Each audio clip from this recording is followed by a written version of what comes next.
Mike, turn your games down.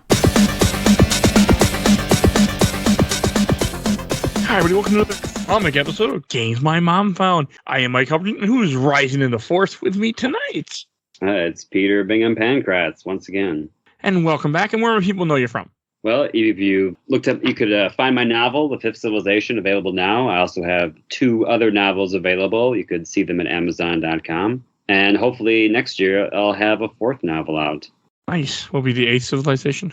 A gentleman never tells, Mike. I had to make the joke. No, I understand. Hey, it comes up though on Google. Maybe Good. one day I'll... Next time we come on, you'll have read it. Yeah, okay. I own it. That counts, right?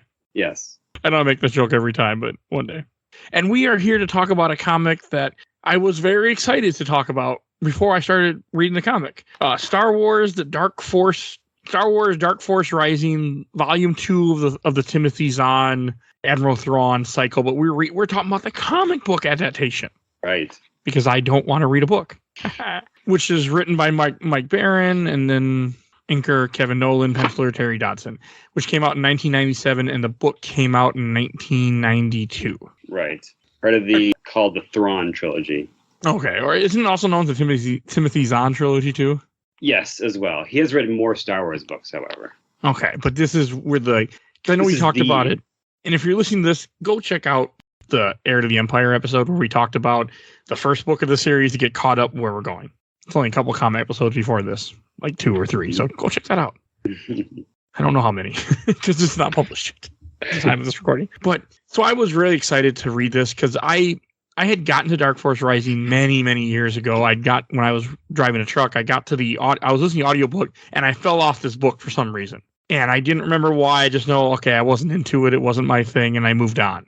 And now that we read the comic, which I think is a pretty good adaptation of the books, I'm assuming it. I mean, I know neither of us have read the book anytime recently, but I'm assuming it's a pretty good adaptation. It must be, yeah. It's been 20 years, so I'm going to assume it is. This book is boring. To get that right out there. Well, say it right away. Yeah, it's kind of dull. It feels like very much of a middle of a trilogy, which it is, where nothing really happened, or I don't think I even really understand what was happening or cared.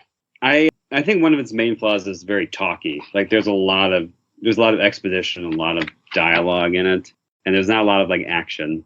No, I was bored for most of the book. Yeah, when you have an entire issue just devoted to people talking and setting up what's happening next issue, you want to have some laser fights every once in a while, and this is a very devoid of a lot of laser fights, in my opinion. It is. No, I mean, the covers weren't that interesting either to me, so that didn't help it either. None of the covers jumped out at me. Except for the one with Luke and Mara and the green. There's like a green cover. That's the last one? Close to it? It's the 3rd one, I believe. Okay. That's a good cover. Oh, Mara's the only good thing about this little book. So so even just the way it starts off, directly after Heir to the Empire ends, where you have Admiral Thrawn arrived at the planet. I don't remember what planet it was. It doesn't matter. Where Luke and them were, and they escaped. And what was the name? Cadre? I think Talon Card. Talon Card, he left, and they find out that everybody left, and the only thing left on the planet are the Yasamari, the yellow creatures that block the Force. Right. Which have nothing to do whatsoever in this book, really. No, they set it up a lot in the first one, and this one there's not any payoff, really. Yeah, I mean, it didn't, I was like, okay, they're going to do something with this, and then you just have a bunch of talking between Mara Jade and also Card. What the hell is his name? Talon Card? I think Card, a card game. Okay, Card. And then they talk about how they were watching the Admiral, and they're hiding behind a meteor, asteroid, and then they run away when they're noticed. Right. And then that's and then it jumps around a little bit, but you are right. It's just lots and lots of talking. Mm-hmm. And you see the Jedi, oh God, what is his name? Sabaoth? It's a weird way to pronounce it. I think I just looked it up. I think it's Subayoth. Okay. You meet him and you show, because he's still trying to get Luke, if I remember correctly. He's still trying to get Luke and Leia to come to him. Yeah, he's on this planet, Jomark, and he's kind of using the Force to kind of get Luke. And he wants Luke to become kind of like the Emperor. He wants Luke so that the two of them can kind of rule the galaxy. But I was expecting more with him too. There's not. I feel like everything I want will be in the last book. to wrap up the trilogy, where this one really felt like padding. Yeah. I mean, there is a payoff for him, for sure. But this book is just, there's not a lot. There's a lot of setup, but there's nothing pays off. Yeah, I mean, the whole plot, which we'll talk about, I didn't really like care about. Like, I think it's early on, you see Luke and Lando on some ship, and you see a guy smoking a cigar. I'm like, okay, this guy is definitely going to be of something of importance. Right. And I think you find out like pretty quickly he's like a bounty hunter or some kind of criminal. Everybody is either a smuggler or a bounty hunter in the Star Wars world. So I think he's a smuggler. Is he a smuggler? I think he's a smuggler. Yeah, probably a smuggler. But it's just like they confront him, and then the next thing you know that they're back on Coruscant, and they let him go. Like, I didn't really get what happened. Yeah, there's a lot of talking. I think they're trying to. He's one of. Oh boy, if you ask me to explain it, he's kind of like just another. Like this problem is they already set up a character. Talon Karrat's kind of a similar character, so they introduce another bearded guy who's like a smuggler. Who's like, oh, you're supposed to follow this guy. And it's just too many roguish Han Solo-esque characters for you to care about. Yeah. So he's supposed to be their link to finding out where the lost fleet is. Okay, and that's what the whole like arc of this book is. Yeah. So basically, to sum it up, there's Grand Admiral Thrawn wants the Old Republic had a fleet of dreadnoughts, which is a 200 very specialized cruisers that went missing, 20 years ago. And Thrawn wants. They were in the Clone Wars, yes, and they only talk about that very briefly. But yeah, they went missing, and if the Alliance gets it, then they'll have a lot of ships. But if Thrawn gets it, they'll have a lot of ships. So somebody has to get this lost fleet. It'll tip the balance in the favor of whoever gets it. Basically. And that's what everybody's searching for. And that's what this whole book is about. And you also are coming on to the fact that Admiral Akbar in the last book got arrested. Right. Yeah. And you have a lot of the politics that you have Han Solo and Leia on Coruscant meeting with Mon Mothma and the senators, talking about how Admiral Akbar is, a traitor, and they're trying to show that he wasn't. And it has a lot to do with this. Is he a Bolian? That other guy they keep talking about? That's the blue alien from Star Trek. Okay. This is Bothan. Bothan, yeah. Oops. Bothan. Many Bothan spies died to give us the information. But I could have swore Jyn Erso was human. Weird, huh? No, that was the second Death Star, Mike. Oh, okay. Oh, you're right. There's 2 Death Star plans. But the first Death Star plan was just brought by Kyle Katarn. He didn't die. Oh, boy. Now he went to the station, grabbed it, and left. I mean, it was real simple. I saw Rogue One. I didn't see Kyle Katarn in Rogue One. Interesting. I didn't either. I have to talk to Lucasfilm about that. And, okay, so he's a Bothan? Bothan, yeah. Bothan, mm-hmm. Okay. He's like a horse-looking guy. I forget what his role is. He's like a counselor. So he's like, Speaker of the House. He's like the number 2 guy. He's in charge of like the Parliament. And so after Mon Mothma, so he kind of wants, you kind of think that you're supposed to think you're working for the Empire or something in this one. He is, isn't he? Well, you're supposed to think that, but he is kind of like, he has people working for him who are, but he's not, because he's in very much of the later EU for the next couple of books. So he's kind of like a bad guy, but he's not an evil bad guy. Okay. But it doesn't come across very clearly. I will agree with you. No, I didn't know what the hell was going on half the time in this book. And that's also why I didn't enjoy it, because there was so much political dialogue between, like even this first issue, like if they're setting up, they're talking to Admiral Akbar in his cell later on and trying to, clear his name and how, just about that he's just the Bolian is just out to get them or whatever the hell he is. Bolfin. Not Star Trek. There's just so much going on, and you're also jumping around to Mara Jade and Cardre, who are talking about the missing Katana fleet. Right. It's just, and how he found it years ago. The Katana, you're saying with that fleet, because they had like slave circuits in it or something, and it flew away in hyperspace, and they can't find it. Yeah. So just another more backup because I looked this up. A slave circuit just means it's kind of remote. You can activate it remotely, so you can kind of pilot it remotely, and it's just like a computer system that does it. I gotta say, as I've been watching way too much Star Trek, I like Star Trek's version better, where you go to warp speed and you travel, not hyperspace, where you just teleport somewhere, pretty much. Yeah. Well, that's a problem. I mean, Star Wars is more fantasy; it's not science-based. Yeah. So, if you remember from Rise of Skywalker, they're just jumping around from planet to planet in 10 seconds, and it's like, well, I like it so it's more travel-based. It takes a couple hours to get there at least. Yeah, I've seen that movie once. I loved it. I cried at the end, and I have not watched it again, and I have no plan to. I'm scared. Don't worry. You just keep that first feeling, and you'll never hate it. Then. Okay, good. I plan to do. I mean, in the order, so for Dark Force Rising, the order of what's most interesting, I think, the Katana fleet's interesting, and what, what the Jedi Joruus C'baoth is up to is also interesting. Yes. And the political stuff is not interesting, but unfortunately it's front loaded with political stuff. So yeah, I mean, I also really like the Mara Jade stuff in this. Like, oh yes, so I want to talk about the best scene in this entire first issue. right.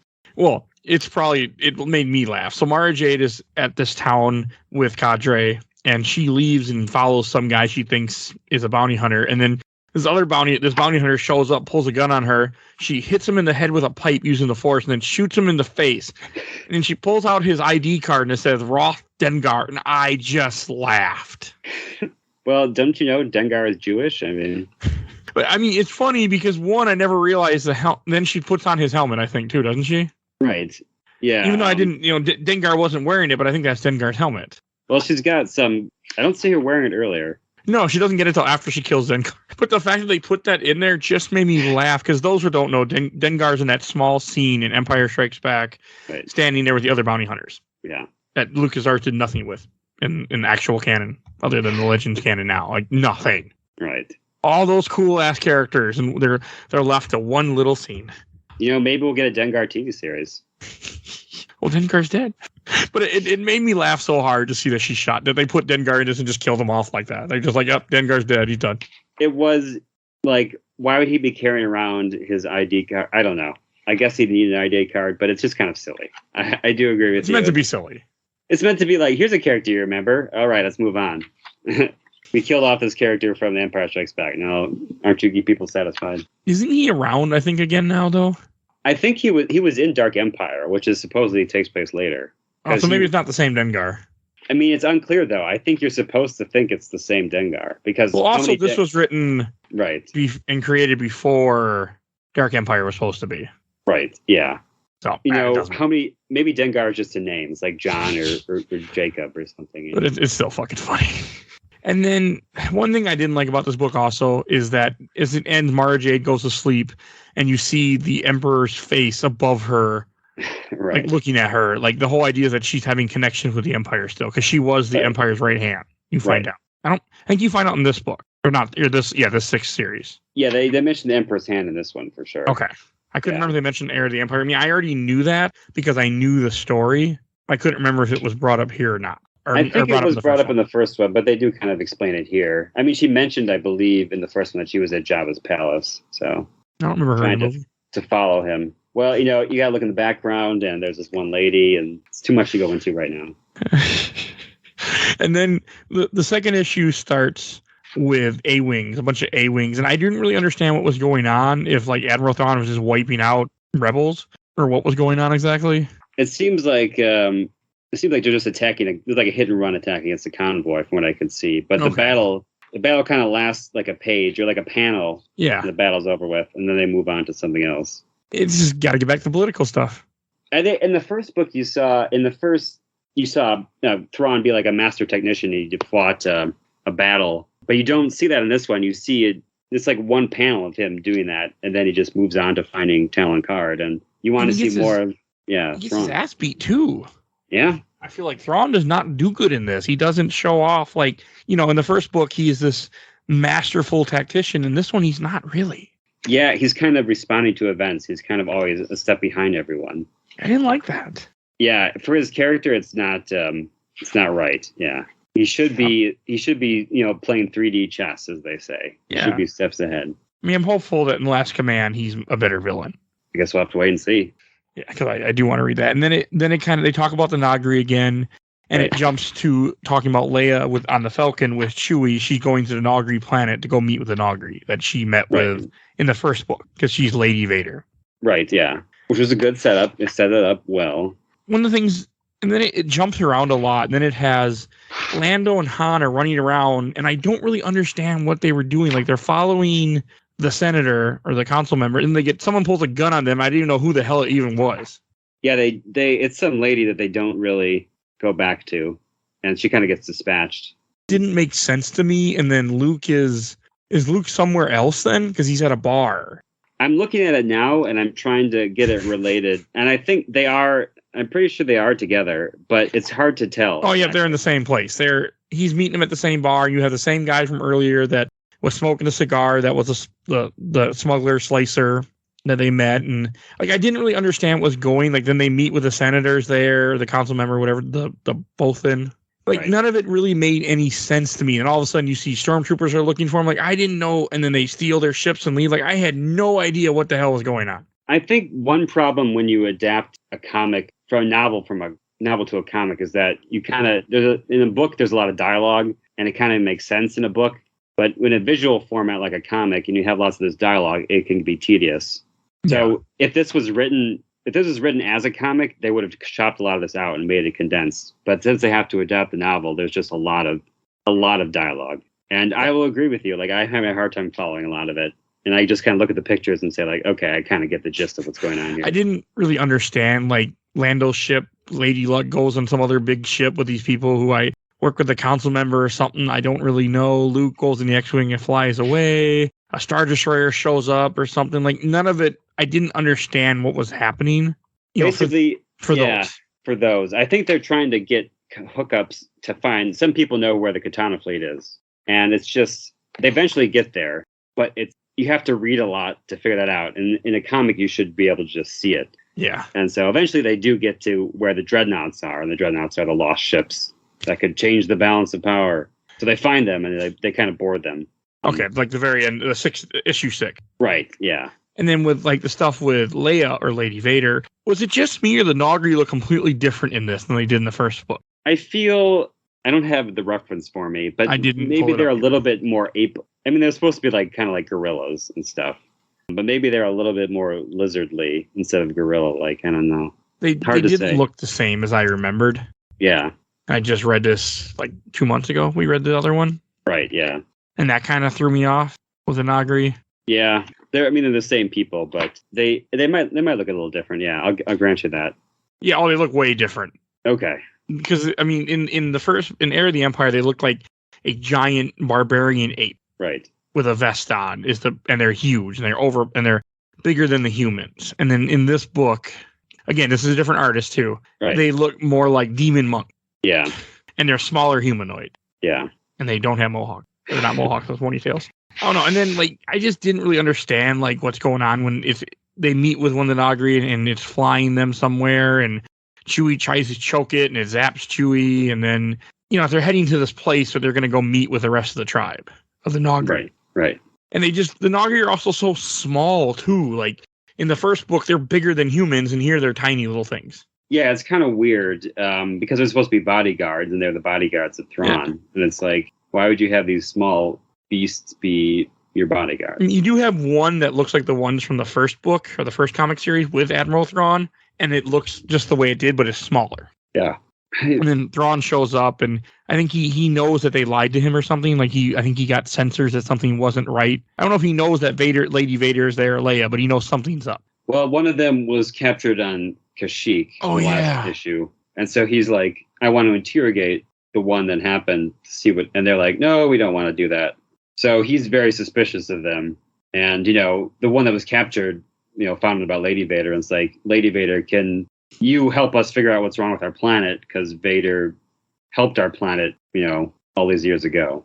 He didn't really help them. But well, he in their view, like, well, we'll get to that later. Yeah. And I'm looking at the first book. The art style is very different in the second book. It's because different art. It's more realistic, I think, than the first one is, where the first one is more stylized. Not as stylized as like Dark Empire 2, but it's definitely a more stylized art style where the characters are more cartoonish with the feature. Yeah. Where this one is much more to the way they would look in the movie. Right.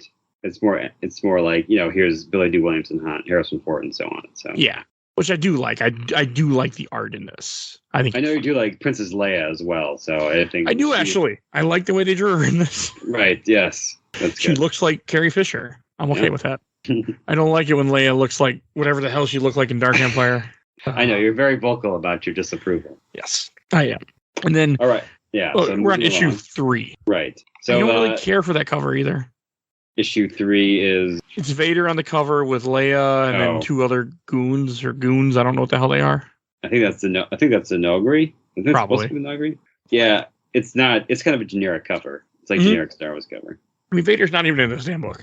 No, he's in one panel, I should say, but So they just put him on the cover. See, like, hey, remember this guy? You like this guy, right? You Star Wars fans?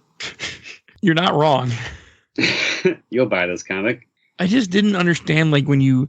Is that big ship that they come out of in issue 3 that the Lady Luck, that Han Solo's and Lando come out of? Is that a dreadnought then? The Lady Luck is just like Lando's yacht or whatever. Okay, so, but that big ship. The big ship is the dreadnought. So they found some dreadnoughts last issue. And dreadnoughts weren't in the original anything, right? No, they were made up for this book series. Okay. Yeah. They weren't I don't think they were in the first one, and maybe they were just shown in flashback, but they weren't in the first book. They had to just find this missing, fleet from the Clone Wars. I don't remember those in the Clone Wars show.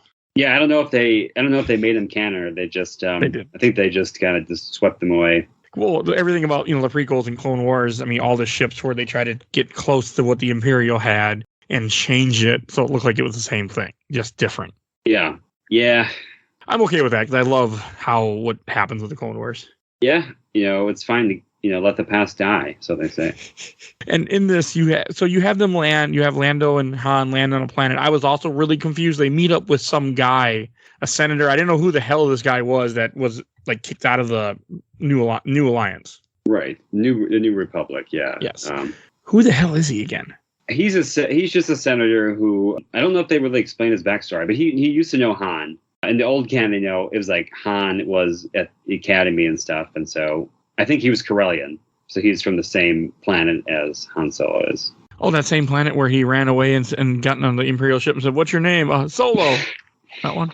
Yeah, he wasn't in Solo. They must have cut that scene out of that movie. But yeah, he was there, and so he kind of knew Han from the old days. Okay. But he's like, I'm a little unclear about his... If I read the book, I might know. But he seems to be, if you remember, like, what's his name from Rogue One? Forrest Whitaker's character. I can't remember the name. I know who you're talking about.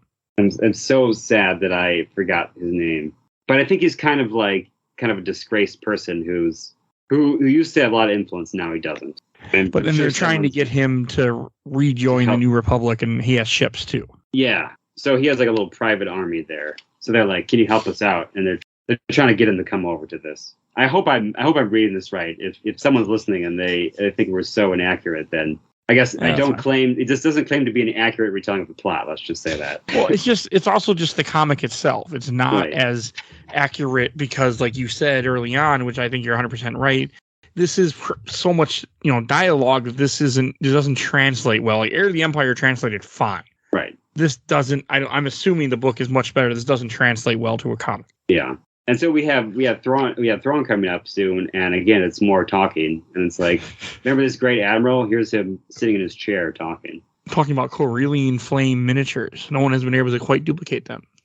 Yeah, and that works well in a book because it shows he's a sophisticated, urbane guy who's like, he's not your usual brute. Here it's just kind of padding. And then this is when he meets with the splicer from the first issue, right? Who's now in handcuffs, and he's trying to get him to work.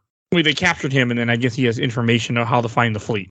Right. Yeah, that's the gist of it. It's just, I don't know. I just got tired of all the stuff with the fleet because also he's still looking for that mountain or something, right? That has the Emperor's secret weapon or something too. They found that already, and I don't think they visit it in the comics, but they already got it there. They already found it. There. Yeah, I'm pretty sure. I don't remember that in the first book. I remember they were still looking for it. Maybe I'm mistaken, but I believe that I think it was Mount Tantus. I think they already figured out where that was, and they just kind of don't talk about it very much. Okay. Yeah. I'm looking it up right now, but I have not found the information I'm looking for. I don't know what book it was in. That's what I'm trying to find out right now. Maybe I'm mistaken. Yeah. It's from here. It's yeah. I just can't find out when it, in the stuff that I'm looking at, I can't find out when it happens, but I do see that it happened. It's a cloning facility, but I don't think they'll go to it in the next. They do go to it in the next book. I can't, without spoiling anything, I won't say because I just looked up what happened. First appearance of it is The Last Command. Okay. No, it was not. It didn't happen until the next book. My mistake. Just cut all this out. Out. And then this is also when you see Leia meeting with the Nogri and just kind of talking with them, and like they're showing her stuff about their history and about how Vader came and, you know, almost killed everybody, but then took them aside. And there's these robots that are helping save their land. Right. Yeah. Which they're not. Well, yeah. Well, they think to them, the Nogri will think that Vader helped them supposedly by like saying he came up and said, you know, we offer peace and the blessing and aid of the Emperor. And they're the aides, they're these droids that clean the poison. But as we soon learn, that's mistaken. They're the ones poisoning the land. Right. And then Admiral Thrawn shows up, and Leia and Chewie are hiding in the same hut. Right. And they're going to interrogate the Nogri. Which could have been a source of some tension, but it doesn't. In this comic, you know, there's not a whole lot of tension there because they're hiding and they watch it, but and then it cuts really away. happens. Yeah. You just see the line, I think, Chewie, we're in trouble. Right. And then it cuts to Joe Mark and Luke landing on this planet to meet with the Jedi Master. Right, yeah. Saboth. I like that they meet, but nothing really felt like it came out of it at first. Like, in this, they meet. He's like, oh, hey, you know, he just starts trusting him immediately and joins him. And then they take a ride in a speeder, like that pulls a little carriage. And then they go to a town. And this is where you see the fact that he's not a very good Jedi, Saboth, because some people are having a debate and he pretty much just almost kills a guy with electric. Which is kind of fun because it's like, oh, this guy's kind of whacked out. And you're like, Luke's definitely thinking this guy's insane. But he doesn't seem to do anything about it. He's kind of naive, like, well, he must be insane. Well, I better go keep talking to him some more. And it's not the Luke we want to see. We want the Luke to be more discerning.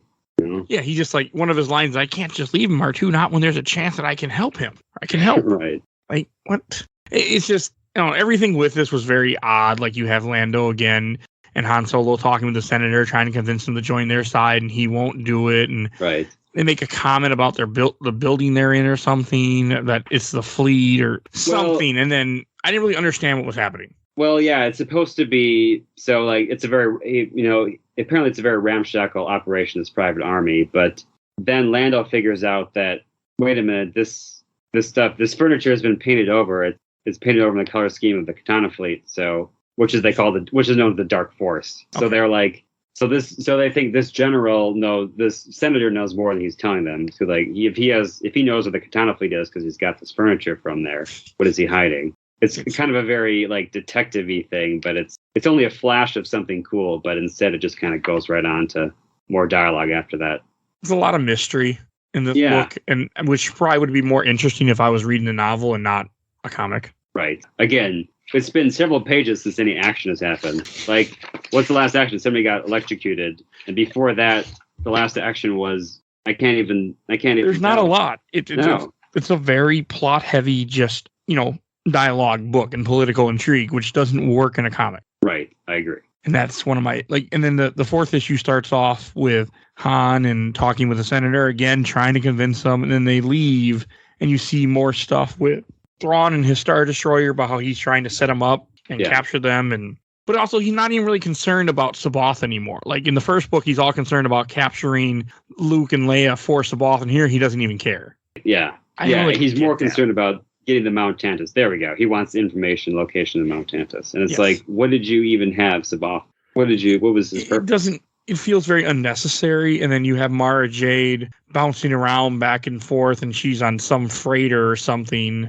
And then there's a part where she's flying towards Admiral Thrawn. And that's where she says he knew me as the Emperor's hand. And she goes and visits Thrawn. Yeah.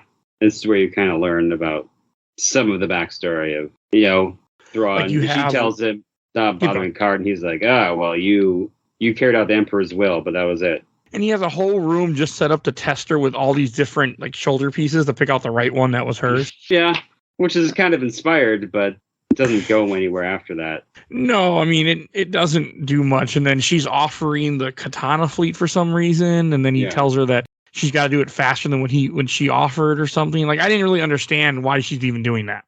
It was just weird to me. Like, why is she betraying? There's a lot of double dealings and backstab, and, you know, kind of like hidden motives throughout this whole thing, which is just kind of confusing. Oh, she's trying to have the bounty cleared on her and Card and the whole team. So that's why she's giving him the ship. So trying to give him the location. Yeah. Okay, then it jumps. It's so fucking weird. Jumps back to the Monogear, the Nogri home planet, where again it's more kind of tribal stuff and just kind of Leia talking with the politicians, talking with the local leaders, and it's more dialogue again. You don't even get anything with R2 or C-3PO. You get some humor in there. It would be nice. No, and you get more of the cigar smoking man who's actually trying to set them up and get the information from them and track them because he's working for Thrawn. Right. And this is when he has like some wraith thing that works with him, like a shadow. Yeah. I didn't understand this because like they make a point like, oh, I threw off the beacon that they put on the ship, and he's like, well, did they find the second beacon? You know, like I'm just like, what the fuck? Yeah, I didn't quite get that either. Maybe I missed something, but it just didn't make. It's just, I mean, the wraith is more later in this book, but they have this wraith thing. Then you have Mara Jade put a gun up the Card and have him get arrested by the Imperials, and then she gets choked out by a Nogri. Yeah, like it was just really weird. Like, cause she joins, but she doesn't join because she goes on the ship and she's like, "Where's the current location of the Jedi Master?" for some reason, and then she just like flirts with the guard and leaves. Yeah. Or gets captured, or then joins goes back with Card's team to go rescue him. It was just so much stuff happens, and it didn't really make a whole lot of sense to me. I think if you're reading it to find your typical Star Wars action, you're not going to do it. And I said it over and over again, but it's just a lot of exposition. It's a lot of explaining what's going on. And I think if you're adapting a 400-page novel, it's going to be a lot of that, which is unfortunate. I mean, I want to read the novel now. Yeah. And I do like, because one of the next things you see Luke and Sabaoth, and how Luke is trying to be like, judge, jury, executioner. He's trying to teach him to listen to what people have to say and then judge them. He doesn't judge them that harshly, where he wants him to murder him pretty much. Let's see. But he says, cut off his hand. It's just weird. Yeah, it's not like traditional. It's not like the Jedis we've known. It's not the interactions that we would know later, like with Yoda or Obi-Wan and stuff. But we get in the prequels. Like this is the first really Jedi we've seen outside of Obi-Wan, Yoda, and Luke. And then when this book was first made, so I think the way they have him portrayed is very different than he'd later be, than the later canon of Jedi. Yeah, because they hadn't gone there yet. And this is when you have Mara Jade wakes up from a dream that says, "You will kill Luke Skywalker." And she crashes her ship on the planet to make it look like she didn't just land there. And then she takes a Yasamari with her for some reason. Well, yeah, she wants the Jedi to listen. So it's the only way to get a Jedi to listen, I think she says at some point. Okay, to talk with Luke and Sabaoth. And then they shoot and then Sabaoth tries to kill her, I think, or something. R2-D2 shoots Sabaoth with an X-Wing and doesn't kill him somehow, just stuns him. He shoots him in the back with an X-Wing. I don't care. The X-Wing doesn't have a phaser set to stun, I'm pretty sure. If you shoot somebody with it, you're going to die. I mean, it's a giant ship. It's not made to take... I understand the phaser gun can be set to stun. I understand that. I don't understand how a ship does not have stun, I'm pretty sure. Not next week. It might be explained in the book. That seems like something they'd be like, oh, R2 adjusted the settings or something. But here they're just like, oh, they shot him and he got stunned. Well, the image is literally him getting shot in the back. It's not even like they shot near him in the explosion. He took some damage and he got injured. No, they literally just shot him in the back with an X-Wing. Presumably he'd be vaporized, Yes, because it's the same thing that destroys a TIE fighter. Yeah, this guy, he's fine. He's okay. He's just tired. And they just leave him there. Right. It seems it's kind of funny and abrupt, and then they go on a different ship, and it's like, okay, well, yeah, we got to go get Card out, even though she's like, Mara Jade's like, they got Card. Well, yeah, they got Card because you gave him to them. So I was so bored at this point when we got to issue 5. Right. I was just done. Well, I was reading these for the show. Yeah, it gets a little better because they get to infiltrate the Star Destroyer. This was cool. This is where it starts to pick up. I mean, this is getting near the end of the book, and this translates well to the comic. Like they come in on a Imperial shuttle, and they go somewhere and they cut a hole in the floor with a lightsaber, and then put the concrete back after you cut it out or something. Right? Yeah, it's interesting. Oh, but don't forget, Luke then uses the Force to suppress curiosity. I know. I kind of like that, though, because it's something we don't see in the movies. Like, I just want somebody walking around a base and everybody just kind of chill. Like, oh, hey there. And so Luke's just walking to the mess hall. They're just drinking. Nobody kind of really cares that he's there. They don't recognize. They've never seen him before. Not like he's a #1 terrorist that blew up their base and killed their leader. He's basically... And their vice leader. He's nobody. I'm not curious. I'm busy drinking. I do kind of like that, just because it's something we haven't seen. It's like, I want a Jedi. And most of the time, they're kind of skulking around or like using their sabers, but this guy is just walking around nonchalantly. And I think there's some tension there. They don't really do much with it here, but like no one's like snaps out of it and says, "Hey, that's Luke. That's the most famous terrorist we've got." But they could funny. Theoretically. And then he goes into a garbage chute again. I did like this. I like the fact it's a throwback of him being in a garbage chute. And he looks really unhappy about it too. Yeah. He does not like it at all. Well, again, he almost died in one, so it makes sense. And he makes a comment how a frontal assault doesn't work. Me and Han tried that once. Right, yeah. So they go through the sewer and go up the vent and then get card that way and then go back. That's a nice little scene. And it's cool to see them walking around too. And they're just kind of like sneaking around. They're not even sneaking around. I guess they're suppressing people's curiosity. It is, as stupid as it sounds, I do like it. I know, me too. It's not something we ever see again. Like, they never use that power, as far as I know, in any other Star Wars property. And then let's see. Yes, the only reason Thrawn figures it out because he sees the Yasamaris on the ship. Yeah, maybe they should have killed the Yasamari or took them somewhere away from the ship. You never know. See, and then they go, oh yes, action.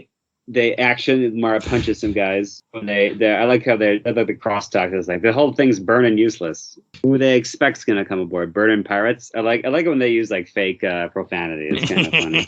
Blast and all this stuff. And I think somebody curses later, but they censor it out if I'm not mistaken. They do. And it's funny. It's like, why not just invent a new curse word? But at least we get a little bit of dialogue. And you see them fighting. The thing that I didn't understand is they leave their shuttle and they're trying to find a new ship because they're being chased, and they find what looks like the Millennium Falcon, but it's not the Millennium Falcon. Yeah. It's another, whatever that ship is called. Yeah. Well, I think in the other book they had a fake one. They heard the Empire, they had a fake one. So maybe this is just like they're having fake ones, assembling fake ones. Carlian freighters. And you actually get to see, Luke be Luke and cut some stormtroopers up and people get shot for a change. Right. Yeah. It's some action finally. We get 3 panels of it, but more than we've gotten lately. This is the most action in a while where you see them fly off in the fake Millennium Falcon. It's foosh, and they get out, they're being fired at, and it's a nice little panel, kind of zigzagging around. And then it jumps to Leia again, Lady Vader, to where you have that one Nogri that rescued her, or that she captured, is ready to be murdered, and he's chained up on like a pillar somewhere. And this is where she then speaks to everybody, and they have a lightsaber for some reason, or she has a lightsaber, I guess. Yeah, and she can hover it in the air somehow. It's in the air. It's the Force powers. Yes, I know, but I didn't know she had that control of the Force. Well, she doesn't really use it ever. I think, she has the power, but she just wanted to be a politician. So yeah, that's kind of her thing. Like, her goal was to help people, and she didn't really care about the Force, but she can still utilize the Force. Power. And this is where she takes one of the robots, and and find out that the robot has been poisoning the grass all this time. Yeah. And that's why no grass grew outside of the area where it was supposed to. It's like, that's the Empire being a real dick. Like, just for 20 years, they've just been poisoning this planet. And then she cuts down the Nogri that looks completely different than he did in the first book. She cuts him down from the chains. Yeah. And I have no idea what happens in this next part.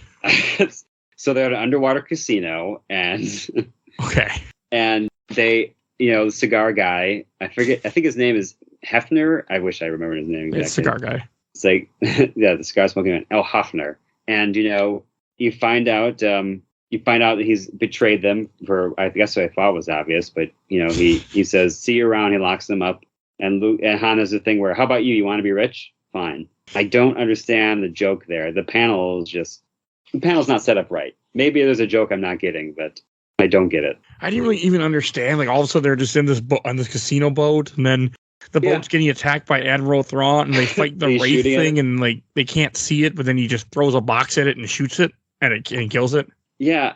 I just didn't really get it. Again, maybe it was explained more in the book what that was, but he just kind of dies and goes hiss. Yeah. And here's the part that really got me. To damage his coral reef. You have a page where they run and like, we got to get out of here and get on the pods. And then the next page, they're literally at Coruscant already. I didn't get that. I'm like, shouldn't there be like something here in between how they got there? Nope, they're just here. Okay. At least a panel with the ship flying in or something. Yeah, something. With someone like, nope, there's no money. You're done. too many pages, no ink. We don't want to pay you. Like, it couldn't draw something or some. I mean, I'm sure the book had something. Yeah, I'm sure there was too, or at least a chapter break. But this is just a kind of abrupt change. So you're kind of like, whoa, what's going on here? And this is where they're arguing with the councilmen still, who you find out off and on between Thrawn that we said before that some of the Bothans are working for the Empire and trying to trick him. Yeah, well, and his plan, or Councilor Flayla's saying that, oh, you're going to bring the Katana fleet here and overthrow me. So he he says that Han is going to use these dreadnoughts to take over the Alliance or whatever. And Han's like, no, we're not going to do that. But he doesn't care, It's really strange. Like, get rid of Akbar. And, it talks a lot about Admiral Akbar, but he's barely in this. He's like only in the one scene. And so it's like, for somebody who's apparently so important, we don't ever see him. It's like, what is the point? That's what's so weird about this book. It's it's just so much political intrigue too of them arguing, and Card is at the table with them with Mon Mothma, and they're all arguing, and then it gets really strange in a little bit. But then you have another thing where gotta put the Emperor in here, where he's like, "You will kill Luke Skywalker." At least the vision of him is talking to Mara Jade, which you think he's dead, but we know better because in Dark Empire he's actually alive. So he's actually telling her what to do. Right. Yeah. Because Dark Empire is like a year after this. Yeah, it's supposed to be. Yeah. So he's around. I mean, somehow he's returned.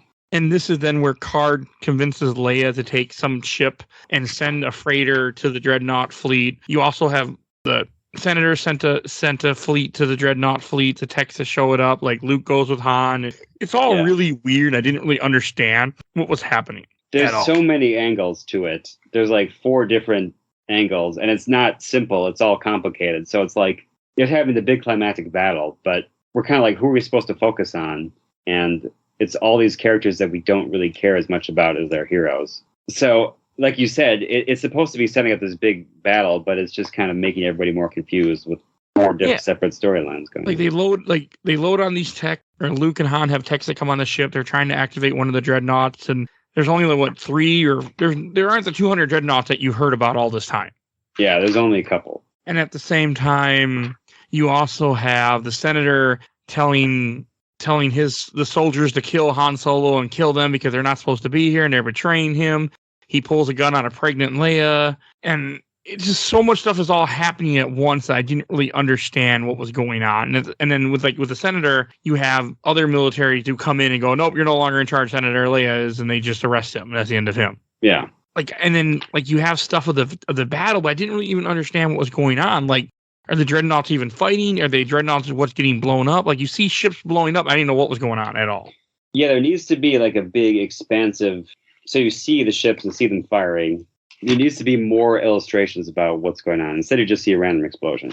Yeah. Which is not interesting. And then on the Katana, one of the dreadnoughts, Luke and Han steal like a little walker and start shooting. Okay, that was cool. But it was just one panel. Yeah, but it was cool. At least. It was cool. It was cool. I did like it when they get in like the fake ATST looking thingy and blows up a bunch of stormtroopers. Yeah, that was cool. There seemed to be more of that. I wanted more.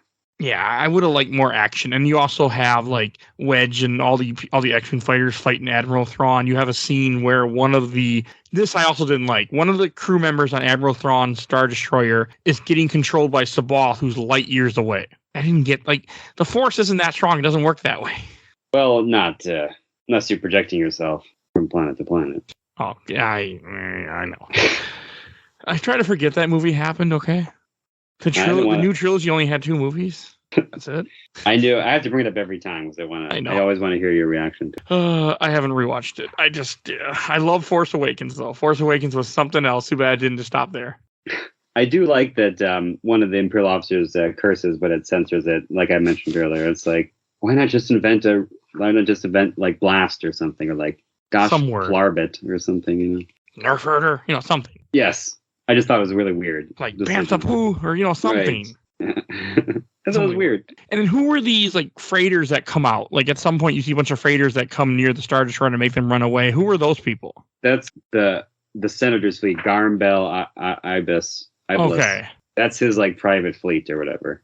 Okay, I didn't really get what was all going on. And then they're trying to steal the dreadnoughts, and then they're actually damaging the Star Destroyer, so they have to run away or something? Yeah, well, let's see. You see the ships on fire. You see that there's 15 dreadnoughts out of the 200 they were expecting. Yeah. Let's see So here. they they destroy. So Mara Jade ejects. Mara Jade is hit from a Star Destroyer. She's kind of trying to ram a Star Destroyer, and she ejects, but Luke helps her. Oh, Luke Luke is on the Star Destroyer. Okay, and then this is where you do have a cool scene with Luke being Luke, which you don't get this whole freaking book. He throws the lightsaber at the window, breaks the window, and sucks all the stormtroopers out. Right, yeah. That was fucking cool. That's more what we needed, Yeah. We needed some of that. And only in the last couple of pages do we get that. They crash one of the dreadnoughts into the Star Destroyer, and that's what takes it out. Yeah. So that's the slave circuits. So they kind of remotely remotely blow it up. I think it's called a Holdo maneuver, This is also because Thrawn wasn't there, because Thrawn was told to go pick up Sabaoth, so he didn't make it there in time. They took out the Star Destroyer that was there, but he wasn't there to back them up. Right, yeah. Okay. And Thrawn's talking to Sabaoth, and he's saying, you don't, Sabaoth, you're under my control. And then Sabaoth's like, nope, I'm Jedi, I'm in charge. And he's like, well, be careful. You're not indispensable to the Empire. He's like, on the contrary, as of now, I am all that is not indispensable to the Empire. Which essentially he's going to become the new Emperor. Yeah, I mean, that's setting up to be a ruler, yeah. Because he is a clone, right? Sabaoth is, if I remember correctly. Yeah, he's a clone of, I think, he was a clone of the original Sabaoth. Okay, it's never mentioned in this book yet, or in the first book, but I know because I've read stuff. Yeah, and then in the last panel, of course, you figure out what's going on. Well, they get on the Katana, or one of the on the Dreadnought fleets, and they find out that there's a whole bunch of clones, even though these clones look nothing like Tamara Morrison. But there's a whole bunch of clones that they have that are ready that they are going to use to pilot all these ships. Right.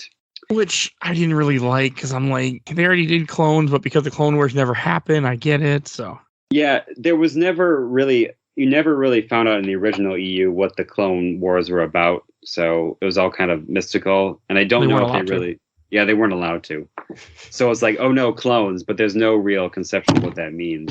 And the last two lines of this book are Luke saying, "I got a real bad feeling about this Han. Yeah, join the club." And that's how the book ends. They're flying away in the dreadnoughts. They found the clone army, and it says continued, and that's it. And that's the end of the book. Right, yeah. So it ends on a cliffhanger. It's supposed to set up the third one, but it's a lot of setup to get to the clones. Only the last page. I do want to read the book now because I'm curious. The book has to be better than this because people think very highly of this series. Oh, yes. All three of them are considered classic Star Wars works. And this was not good. And again, like you say, I don't know if that translates. It must be a problem with translation. I think the book must still be good. Yeah. But it's been so long. I know that when I tried reading it, I just couldn't do it. But I mean, I was having the audiobook and I just couldn't get into it at the time, but that could have just been audiobooks for me. Yeah. I think maybe someday I'll have to give another shot too, because I do want to see what happened. Well, I'm sure the books are cheaper than the comics. Oh, yeah. As someone who works with books, I can say that, they're fairly common. Like every week, somebody brings them in. So you can find them in any used bookstore, I'm sure, or wherever ebooks are sold. Yeah, the comics are not, though. I don't know if these comics are cheaper. I know Heir of the Empire is very expensive. Yeah, I'm sure. I think they'd all be expensive at this point, but I haven't looked into it lately. It will tell me right now if I can do it right. Well, the book is 99 cents. Buy it now for the second book. Not the comic, but the book. Book for sure. I had the trade edition of Dark Force Rising, which I bought some time ago. And I believe that's pretty expensive, I think. $30 for one of them on eBay for the trade paperback. Yeah. The books aren't too much, except for somebody selling the whole set for about $70. That's price gouging, if you ask me. I mean, I think probably one guy's selling it for $40 for 1 through 6. Like they don't have the value. Like Heir to the Empire, which is the first appearance of Mary Jade and all that has value. I'm never buying it. All right, I think we should go to Shelf Stacker Box. And Peter, why don't you go first? Liked Heir to the Empire, but this one, Dark Force Rising, I'd say put it in the box. If you really want to complete the trilogy, you can look into it. But there's a lot of talking. There's not a lot of action. You're going to get confused. It's not going to be for most people, I think. Okay. I agree with you. I came in this so excited to read this because I've heard nothing but great things about the series, and I was very excited to do this, and it just wasn't. I didn't enjoy the way I thought I would. Right. I'm also going to put it in the box. There's not enough action. I'm assuming the book is better, and the stuff just didn't translate well, but it didn't do it for me, and I was sad. Yeah. I was really sad that it didn't do it for me. Yeah. I'm glad we read it because it's always been on my list to read these 3 books. So now we're getting to the last book. I can finally read The Last Command and see what I think. Yeah. I'm excited to get there too because it's been, like I said, 20 years or so, and I don't remember every nuance of detail for the last one. So. And if you enjoyed this episode, we have other Star Wars episodes we've done. We have Star Wars Mandalorian Season 1, TV 2. Star Wars Dark Empire 2/Empire's End, Comic 30. Star Wars Dark Empire, Comic 27. Star Wars Force Unleashed, Episode 115. Star Wars The Mandalorian Season 2, TV 1. Star Wars Bounty Hunter, the game, Episode 87. Star Wars Knights of the Old Republic, Part 1 and Part 2, Episode 69. Star Wars Darth Vader, Dark Lord of the Sith, Comic 6. Star Wars Shadows of the Empire, Episode 48. Star Wars Holiday Special, Film 6. Fucking movie. Star Wars Republic Commando, Episode 21. And Star Wars Dark Forces, Episode 13. And as I said, it's not published yet, but it will be by the time you hear this. Heir to the Empire, definitely go check that out if you didn't listen to that yet. That's a good book. I agree. It was a great episode. Not like this one. But I'm glad we read it. I'm really glad that we are diving into this. It unfortunately didn't transfer as well over to comic, I feel. Right. I really believe that. It has to be. I agree. I can't believe people would love this as much as people do, and it would be the way it felt. Yeah. I think not everything can translate well. And you can have great dialogue and you can have great descriptions and set pieces, but in a comic book, you want some visual stuff going on. And this, unfortunately, just did not have that. Right. I agree. Which is sad. And Peter, where can people find you at? Check out my book, The Fifth Civilization. It's a great sci-fi read. Lots of adventure. If you like Star Wars, you'll like it. You can just Google that and it'll come up, The Fifth Civilization. All right. And if you enjoyed this episode, you can go listen to a bunch of other episodes Peter's on. He's on a lot of the Star Wars episodes, so definitely go check those out. Mm-hmm. And if you enjoyed this show, you can find all our episodes on Podbean. It's on most podcatchers, but some podcatchers don't have everything. You can also follow us on Facebook, Instagram, Twitter, and on YouTube. We're on YouTube, only audio, but if you like your podcast that way, it's there. So, and people do, so definitely go check that out. And I want to give a shout out to our awesome intro and outro, courtesy of Helena at Hell Half-Fury. You will see a link to her TikTok in the show notes. Definitely go follow her. And I also want to give a shout out to my buddy Bill Tucker, who started his own podcast like almost a year ago at this point. A Gamer Looks at 40. So definitely go follow him. It's a much different podcast, much more edited. He takes a lot of interviews and cuts them all together and makes a really good show and puts a lot more time into it than I do with my edits. But it's good stuff. So definitely go follow him and support him. And we have a Patreon. For as little as $1, you can support us and vote in our Patreon polls. We have a monthly poll every month. So definitely go check that out and help out the show. And I think that's everything I need to say. So we will see you next time for more Star Wars. Star Wars. Bye, everybody.